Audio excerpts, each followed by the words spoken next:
शिव संगे सुतली से जरिया त गौरा रानी पूछेली, गौरा रानी पूछेली हो। शिव संगे सुतली से जरिया त गौरा रानी पूछेली, गौरा रानी पूछेली हो। शिव जी कवन कवन बरत हम करी पिया के उमर बढ़े से नूराया मर होई, से नूराया मर होई हो। शिव जी कवन कवन बरत हम करी त पिया के उमर बढ़ी से नूराया मर होई हो। इतना बचन शिव जी सुनली त मन मुस्काइले, मन मुस्काइले हो। इतना बचन शिव जी सुनली मन मुस्काइले, मन मुस्काइले हो। हे गौरा तीजक करी बरतिया त पिया कऊ मरिया त पिया के मरिया बढ़ी हो। गौरा तीजक करी बरतिया त पिया कऊ मर बढ़ी से नूराया मर होई हो। तीज क बरत बड़ी पावंत लागे मन, भावंत लागे मन भावन हो।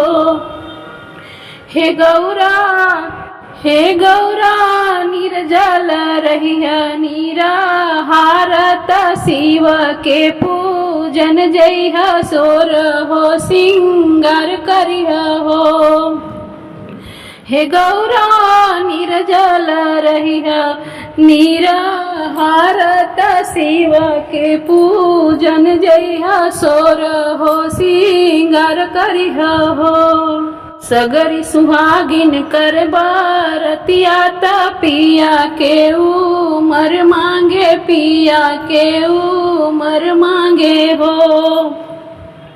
सगरी सुहागिन कर बरतिया त पिया के उमर मांगे, पिया के उमर मांगे हो। हे गौरा जन्म जन्म रहिए सुहागिन त से नूराया मर रही सुखी परिवार रही हो। हे गौरा जन्म जन्म रहिय सुहागिन त से नूराया मर रही सुखी परिवार रही हो। इतनी बचन गौरा सुनली त सुनही ना पावेली, सुनही ना पावेली हो। इतना बचन गौरा सुनली त सुनही ना पावे त सुनहु ना पवली न हो।